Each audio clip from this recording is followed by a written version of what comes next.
Hey guys, what's going on? It's Ash here coming at you today in Clash Royale. Today I got my main man Jake, aka SirTag, back on the channel. Tag, how you doing, man? I'm doing fantastic. How's it been, Ash?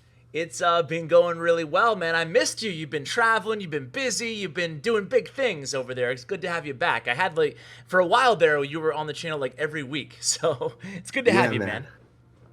I've been really busy, but it's good to be back. Nice, dude. Well, it's good to have you. Today we're going to talk about, well, it is tag, so what else would we be talking about other than minor poison? And today you have what you told me off air was kind of a hybrid minor poison, but very good control deck as well. Tell us a little bit about the deck, and as we do, well, actually, let's just start out with it. There's 5 legendaries, my free-to-play players. I could hear them collectively moan. Give us some substitutions and tell us a little bit about the deck. Yeah, man. So this is just an aggressive minor control deck, and it's kind of the future of minor control as we see it. So in this deck, you're gonna have Inferno Dragon, and that's gonna allow you to like counter push really, really easily. And instead of like the Tesla Valkyrie, this deck is a little bit more offensive than that, and it just plays so much better because of that. It's just way more fluid. The card cycle's faster. I enjoy playing it way more than the traditional minor poison decks. Okay. So in this deck, if you want to make substitutions, you can definitely sub out the Electro Wizard for a Musketeer. You can sub out the Inferno Dragon for a Tesla, and then you can sub out the Royal Ghost for either a Goblin Gang. If you're going to be subbing out the Inferno Dragon, you can drop it even a Valkyrie in there as well. So okay. If you're keeping the Inferno Dragon, I would definitely go for like Goblin Gang in place of the Royal Ghost. But if you were not and you're subbing it out for the Tesla, I would end up going in for a Valkyrie. Okay, that makes sense. Let me see. Where are you? And ooh, you're still creeping close to the 1 million cards won tag, huh? Yeah, man. GG's. The grind is real. I know, dude. All right, so what I want to do is, you said this first replay against Lucho Gelp actually kind of illustrated some of the fundamentals of this deck. So want to just start with that, and then we'll, at least for the first minute or so, then we can go double time. Yeah, for sure. So like the main thing that I was talking about earlier is just this deck cycles way better than traditional minor control decks because you're usually hampered by the Tesla. You can't really cycle that thing in the back. You can cycle an Inferno Dragon in the back. This card or this deck cycle is a little bit more offensive with the Royal Ghost or Goblin Gang, whichever one you end up using. And it's a lot more offensive because of that. You're able to facilitate easier pushes, punish pumps quicker, and because of that, you're really able to punish opponents when they make misplays. It's kind of like an aggressive like bridge spam deck, but it still has the control elements of minor poison, and that's why I like this deck so much. So for instance, I'm going to be dropping my Inferno Dragon right now. Well, once I didn't give the 3-2-1 tag. I didn't give the 3-2-1. All right, yeah, let's go. Restart. Ready? Yep. 3, 2, 1, go. You know my format, tag. I'm sorry, man. I'm just joking. All right, so here we go. We're into the match. I'm about 5 seconds in or so, 8 seconds in. So, yeah, just walk us through. So what I was saying earlier is you end up having Royal Ghost, you have Valkyrie, you have units that are going to perpetuate a faster cycle and allow you to punish your opponent a lot easier. So when my opponent pumps up, when my opponent makes a misplay, my units are going to counter push and punish them way harder than they traditionally would. It's like a bridge spam deck, but it's also minor control. I love this deck so much. It is probably my favorite deck right now for tournament standard or competitive play or anything like this. I think it's the easiest deck to get 12-win challenges with right now. So as you saw, I did not have to drop a Tesla. I dropped an Inferno Dragon to kill that, and then I swerve him. So what I do right here is I go in for a minor on top of the tower. I poison knowing that he would drop something to defend against the Collector, and then I go Royal Ghost opposite lane. So I spread him really, really thin. I use that Inferno Dragon that I had converting defense into offense. I killed the initial Valkyrie with that. Then I go in for a Royal Ghost opposite lane to spread him thin. I go in for a minor on top of the tower to tank for the Inferno Dragon. And then I poison the Goblin Gang because that was very obvious that he would drop that there. And he just got completely obliterated. So this deck is extremely volatile and it's very, very aggressive while still being safe. That is how you handle a pump or a 3 Musketeer deck. And now, just out of curiosity, do you always use that strategy with the poison on the pump and the minor on the tower? Especially for the first time you do it? Not always. I mean, you really have to be cognizant of your card cycle and everything. And from this point on, it's just an easy W. But what I ended up doing this game was like, I realized, hey, I probably have like Ice Golem or Electro Wizard in cycle, and I know that if he goes in for Minion Horde Battle Ram, I'm fine. So that's one of the key things. You have Ice Golem and Electro Wizard in this deck. If they end up dropping a minion horde, you are fine. But if you don't have those in cycle, if you had cycled your Electro Wizard, you cannot do that. If you're down a lot of elixir, you cannot do that. You really have to be cognizant of your opponent's card cycle, what they might have, and sometimes it's safe. In that situation, it was definitely safe for me. Okay, so, it sounds like first play of the game, generally pretty safe to do it in. Yeah, for sure. Okay. All right, cool, dude. Hey, you know what? I want to do at least one live match this video. I do want to go over like more in depth, like we've been doing on that replay, on other replays, other decks, other situations. But you got to do one live. Kind of walk us through a live match as we see it. Do you mind hopping into a GC or ladder or something? Yeah, no doubt. Now let's go right in. Sweet. All right, cool. So we are in, obviously, the beginning of a GC, so, you know, who knows about the opponent. But still, I like to have one live match. I like to see the decision-making as it's going on. So he starts out with an Inferno Dragon. Yeah, he's a frisky fellow, man. He ends up dropping an Inferno Dragon in the back, and he looks like a bridge spam. I'm going to go with an Ice Golem to kite opposite lane. And I really like this because I see Lumberjack, I see Inferno Dragon. I'm thinking it's going to be a bridge spam. I think this is going to be a very good matchup for us. Because all I really have to do is play defensive, convert defense into offense, and there's not too much he can do in that situation. Yeah, so it looks like he's playing the OP Magic Archer bridge spam. So.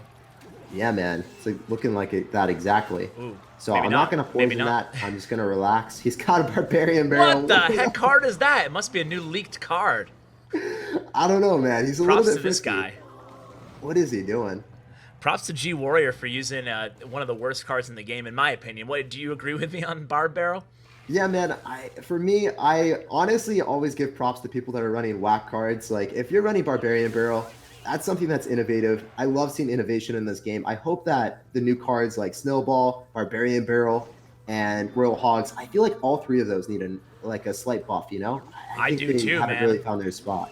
Yeah, just yesterday I released my balance suggestion video or something, and I mentioned all of the last basically 4 cards: Barb Barrel, Recruits, and Hogs and Snowball. I feel like all of them landed a little bit flat. But anyway, back to the match here. You can see getting great poison value. What did you use there? Was it an Ice Golem? No, I kept my Ice Golem. I dropped Bats right on top of the Inferno Dragon as it crossed the river, and then I immediately subsequently followed up with a Poison. So. Okay, so this guy, you know, despite him using an incredibly wacky deck and going off meta, again, props to him for doing so, you're still, obviously, it's not won yet. So no, it's definitely not won, but I'm dictating the flow of the game because I know that he's going to have, like, a pretty substantial poison bait deck. Like, he's going to have Valkyrie, he's going to have some type of bridge spam that's going to be a little bit scary, and obviously he's going to have Fireball for my Electro Wizard. I have to be cognizant of the fact that he's always going to either have a Witch or a Minion Horde in cycle, and those demand my poisons quite frequently because I don't have Valkyrie since I do have Royal Ghost. It's not the most reliable counter to the Witch. Valkyrie is so much better, so you have to be a little bit wary of that. You really need to sometimes use your poison on it. So sure, it's not the easiest for sure. Yeah, absolutely. Yeah. And he's going opposite lane here. This looks like you got it pretty much under control here, Tag. But one thing I wanted to ask is when you send in the miner, like. One thing that I've never really been good at is, or one of the many things I've never been good at, is knowing exactly when to always send in my miner. Like, if you have him in hand, and let's just say Elixir is even, and you don't have another obvious play, like, let's just put it this way. You have miner in hand, and they don't have pump, and Elixir is even, and you have the decision to make, like, Inferno Dragon cycled behind the tower, or Royal Ghost cycled behind the tower, or just sending in your miner for chip damage. What decision do you make in that? So precedence with this deck always falls to Royal Ghost. It is so hard to cost effectively defend a Royal Ghost. I love cycling that, so that is the best card to objectively start off the game with. The second best card is definitely going to be Bats or Ice Golem. There's very little repercussions of cycling those cards. And I don't cycle my Ice Golem if I don't have like Electro Wizard or Royal Ghost on the in my hand, because then you don't have any ground defenses or any way of dealing with bridge spam. So you also have to be kind of wary of that. But for the most part, you really just want to be cycling your Royal Ghost. Miner, I sometimes do start off the game with a Miner, but I only do that if I have Poison in my hand. Because if I cycle a Miner and then he goes in for Collector, then I'm kind of screwed. But I can eat that and I can realize, hey, I'm going to deny 4 Elixir from the Collector with my Poison, and I'll still just do that -3 trade, and maybe he'll just ignore the Miner, but then he's going to eat 500 damage on the tower. So I'm okay with that as long as I have Poison in my starting hand. Okay, that makes sense. Let's go through the let's cover the 12 win here, because now that we did the first win in the GC, might as well do the 12, right? Yeah. So against Isaac here, and you told me off air that this one was actually relatively easier, not matchup, but easy win for you, right? Yeah, so this just kind of highlights how amazing this deck is. Let's give the 3, 2, 1 though. I don't want you to press play tag. Okay. 3, 2, 1, go. All right, now go on. Solid. This highlights how amazing the deck is. Yeah, no, dude, it highlights how amazing the deck is because traditionally I would not be able to punish him if I had Tesla Valkyrie. You can still like play this deck with Tesla Valkyrie, you just can't play it as offensive. Your only win condition is ever going to be like Minor Poison. This deck is super strong and aggressive. It's an aggressive control deck for this reason. I'm going to be able to punish him regardless what he does. As soon as he overcommits, he loses the game. So, for instance, right here, I have a wacky card cycle. I realized, hey, I don't want to get fireballed. I don't want to get poisoned. I'm going to be dropping a high minor away from my Electro Wizard to keep it alive. And I end up going in with the Royal Ghost right in front. So I have a little bit of a push going here. I go in for a poison on top of the Electro Wizard. I also clip some of the minions. And then my Royal Ghost ends up getting a couple hits on the tower. And at this point, I'm like, okay, we're playing against a minor P.E.K.K.A deck. That's kind of what I thought. I thought he was running minor P.E.K.K.A because I saw minions. And I saw Electro Wizard, and I saw Minor, and then I see the Inferno Dragon. I'm like, dang, he must have a Mega Knight deck. So this is a pretty good scenario for me. I just want him to play aggressive. Usually what you want to do in a Minor Poison versus Minor Poison is if you can defend against a Minor Poison early on and get counter-pushing units and then going for your Minor, your push is going to be a lot stronger than your opponent's. So this is what I'm going to do here. I realized he went for Minor Poison. Whoa. I don't care about that Minor Poison at all. I'm not Minor Poisoning you when that happens. Traditionally, a lot of high-level players will actually forget that Minor Poison versus Minor Poison, it's not all about chip damage, where it kind of is at the highest level, but if your opponent makes one mistake, you apply the aggression. That's one of the things that I learned from B-Rad. When I played a lot of games against him early on, when I was training for CRL and everything, what ended up happening was I was losing games because I would just get wrapped up in the philosophy, this is Minor Poison versus Minor Poison. No one's ever going to break through. It's only going to be minor chip damage. He would actually go in for like Knight plus Electro Wizard and just smack me in like half the games. So it's one of those things that you just have to be cognizant that you do not overspend Elixir. And from this point on, it was a very, very easy game. But it just highlights the principle of how this deck is able to punish you and punish your opponents really, really easily, because obviously Inferno Dragon counter pushes, Tesla doesn't, Royal Ghost is faster than Valkyrie. Yeah, that's all really, really, really solid advice. That's why we love having you so much as a guest too, because it's just like these are the type of things that the little nuggets that you give us that I really appreciate. You know, like you said, going in for the being aggressive when they make a mistake. But like, how do you know how aggressive is too aggressive? Is that a dumb question? So in single Elixir, if someone decides to go for like a Minor Poison and then they do not end up like fully killing an Electro Wizard, that is usually when you go in like heavy.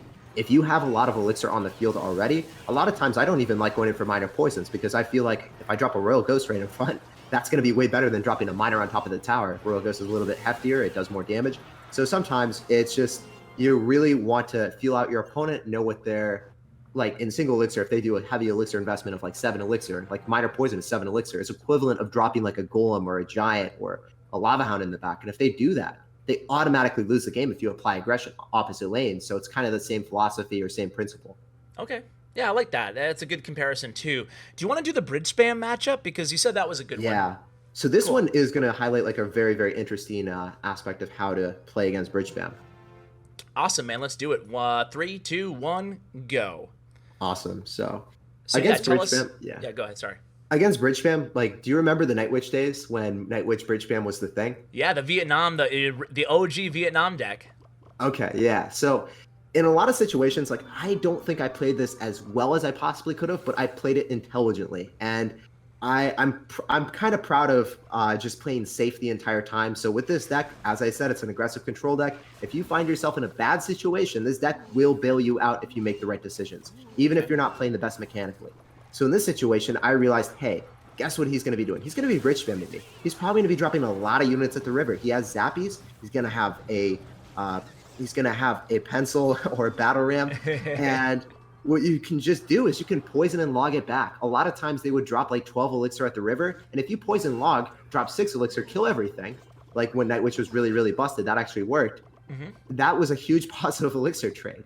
So that was that's one of the main things that you're going to see in this game. When I don't have Electro Wizard or I don't have a great way of ending up killing his pencil or battle ram, I'm actually going to go poison if he has other units clustered around him. Okay. So that's something that I did. Also, against this type of deck, you can slow down the pace of the game. You can dictate the flow of the game against the bridge spam player. They only have one speed. They only have 4-wheel drive. They can only go 100 miles an hour with their bridge spam. You can actually slow it down. You can be like, I'm going to relax. I'm going to make sure that he doesn't connect with anything. And then I'm going to apply aggression with minor poison when I have an elixir advantage. So at this point, obviously, I made a misplay. I allowed him to actually break through and get a battle ram connection. But that's what I was talking about. Even if I make a slight misplay like that, I will still bounce back because I'm allowed a little bit more leniency with this minor control deck. Sure, and that was a tough situation too because I felt like you had to use the E-Wiz against the Royal Ghost or take a few swings on that left side, so you really didn't have a great answer to the or left elixir to the Another key thing that you just saw was me dropping the minor in the back when I had the Royal Ghost coin towards the tower. The Lumberjack was reverted and it was drawn back towards the minor. So whenever I have units going towards my opponent's tower, any supporting units, anything that I'm counter pushing, I love dropping the minor in the back because it draws back their units, and then they have to dictate a response to the minor or the Royal Ghost. And if they try to, like respond to both, either they're going to be over defending or they're just, it's not really a cohesive counter push that they're going to be stockpiling. Or if they don't over defend, obviously, then they're going to take damage from either or. Bare minimum, if they don't respond to the minor, it's 500 damage, and that's a lot over time. So I like that. And you can, I mean, this might be, this is probably the world's dumbest question, but with this deck, besides the obvious, like, how are you choosing what to defend with and what cards to hold? Like, in this matchup, for example, like, obviously, an E-Wiz could do well against a Battle Ram, a Royal Ghost could do well against a Battle Ram, and some are very obvious, like, in the last matchup, an Inferno Dragon and Ice Golem would be very good against a Mega Knight. But, yeah, so, kind of elaborate a little bit, yeah. So one of the things that I really like doing is I love getting this guy's like Ice Golem out of cycle. When I get his Ice Golem out of cycle and then I drop bats right on top of his bridge spam or something, it eats everything like a snack. And then if I go in for an Electro Wizard behind or defending, you just saw that play. I dropped my Electro Wizard, I defended my bats, he did not have Ice Golem in front, and then he's like, okay, if I Fireball Zap the Electro Wizard, then I don't have Zap to kill the bats. So that's something that you really want to do in a lot of situations. And I like saving my poison and not going really aggressive with minor poisons when I know that he's going to stockpile like a Zappies push. So those are the two things that I really like doing. I like having his Ice Golem out of cycle and utilizing my bats plus Electro Wizard and staggering them so he's not able to zap like the Electro Wizard plus the bats, but he has to pick, do I want to zap Fireball and kill the Electro Wizard and maybe have my Battle Ram go through, and that's a 6 elixir investment, or do I want to zap the bats and then just let the Electro Wizard go ham on top of all my units? So you know what, another thing, that there's another defensive poison too that we just saw, guys, but another thing too is I'm wondering how often that you play the minor defensively in this deck, like, or on your side of the arena as a tank. Yeah, so the interesting thing about this deck is you have Royal Ghost, right? So in a lot of times, in a lot of situations against Royal Ghost, against opposing Royal Ghost, you're going to need to drop your minor. I've played so many minor games that I'm not very fearful about dropping minors on defense. You have to pull the trigger. If you're late, then the Bandit gets a dash. The Royal Ghost might lock onto your tower. You just can't have that happen. So better safe than sorry, especially with this control deck that can apply a lot of aggression and just get you back in the game. I feel like dropping the minor on defense in some situations is definitely beneficial, and I don't see people do it near as often as they should. Okay, yeah, I kind of observed the same thing, and obviously I'm not watching a ton of players out there, but I do notice that pros like yourself often tend to use those defensive minors a lot more than I think your average player does, so it's probably something that a lot of people watching can kind of take into account when they pick up a deck like this. Tag, dude, those are really incredible explanations and replays. Do you have any kind of final thoughts about this deck before we let you go? Yeah, so there's one other thing. So Inferno Dragon is really, really strong in this meta, and when you're having to cycle it against like any type of tank deck, you really have to make sure that you're like careful. If it gets too close to the river, one of the key things that you got to do, you got to keep this in mind in every single aspect, is you got to make sure you protect your Inferno Dragon. So what I like doing is if I know that I'm playing against like a 3 Musketeer player and they're running 3 Musketeer Giant or something, I love like preemptively dropping an Ice Golem. So if you preemptively drop an Ice Golem right in front and they drop Minion Horde, then you're able to drop Electro Wizard and completely kill it before they're able to melt the Inferno Dragon that's killing the Giant or the Golem or whatever they have. So the biggest thing with this is I don't like cycling my Inferno Dragon too often. You got to make sure that it's fighting on your side of the map, but if you're forced to cycle it, one of the things that you really have to do is protect it against any like swarm units that are going to be close to the river. So that's one of my closing thoughts. And I think that's one of the most important things with this deck. We already covered the miner, using that on defense. I think the Inferno Dragon and protecting it is equally important, if not more important. Got it. So miner, don't be afraid on defense. Protect your Inferno Dragon. Don't cycle if at all possible. And cycle as many and play as many Royal Ghosts as possible throughout the match. Yeah, it's literally one of the best cards in the game. I think that is just incredibly, incredibly solid. Obviously, if you don't have it, Valkyrie works really, really well. I think Valkyrie needs a nerf, honestly. Yeah. But yeah, it's just not as offensive as the Royal Ghost. So that's why I prefer Royal Ghost in this deck. All right, Tag. Well, hey, thank you again for coming on the channel. Anything that we should know about coming up on your YouTube channel? I know you're still going strong with the daily uploads. Props to you, man. It's not hard. It's not easy, I should say. It's very hard to do. It's definitely easy from a day-to-day basis, but when you go on trips and stuff and then you're not here, it's really hard to get like 5 days ahead. It's difficult. So for me, I've just been having a lot of fun. I just recently joined Fnatic as a content creator and analyst, and congrats. How's that going so far? Good? What? How's that going so far? Good? It's great, man. I love the community. I love the people that I'm working with, and I couldn't ask for more. When you have people that you really, really respect and like, that's all that matters. I had a great time in Nova, and I'm ready to have a great time in Fnatic. So I'm in. Awesome, man. Well, they got a really, really good content creator, pro player, and an analysis, everything out of you. You're like dude. Well, everything all wrapped up in one package. So, dude, best of luck there, and thanks again, man. We'll have you on hopefully sooner next time rather than later. No doubt. Thanks for having me, Ash. No problem, Tag. All right, guys, that is going to do it for today's video. I hope you enjoyed it. Make sure you check out Tag's Twitch and his YouTube links and his social media all in the description below, along with my YouTube partner, Bren Chong. Check out him as well. Guys, thanks so much for watching, and as always, take care, guys.